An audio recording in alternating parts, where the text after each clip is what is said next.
अस्सलाम वालेकुम दोस्तों, क्लाउडी मलाकन चैनल पर सऊदी अरब के फ्लाइट्स के हवाले से ताज़ा न्यूज़ लेकर आप भाई की खिदमत में हाजिर हूँ। दोस्तों, सऊदी अरब ने 11 ममालिक से मुसाफिरों पर सऊदी अरब आने की पाबंदी ख़त्म कर दी है। जी हाँ दोस्तों, ताज़ा इतलात के मुताबिक सऊदी वजारत दाखिला ने 11 मजीद ममालिक से मुसाफिरों को आने की इजाज़त दे दी है।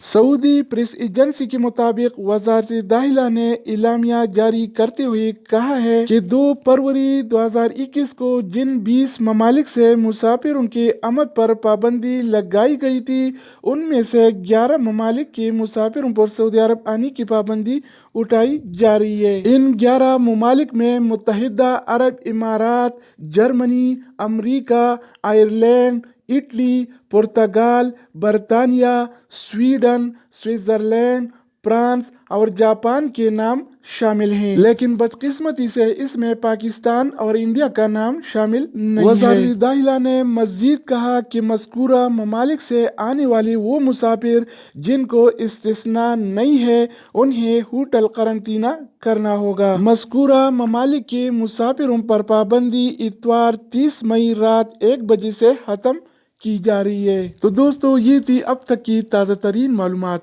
मज़ीद न्यू अपडेट्स और मालूमाती वीडियोस के लिए इस चैनल के साथ जुड़ी रहिए। दूसरी वीडियो के साथ दोबारा मिलेंगे, तब तक खुदा हाफिज़।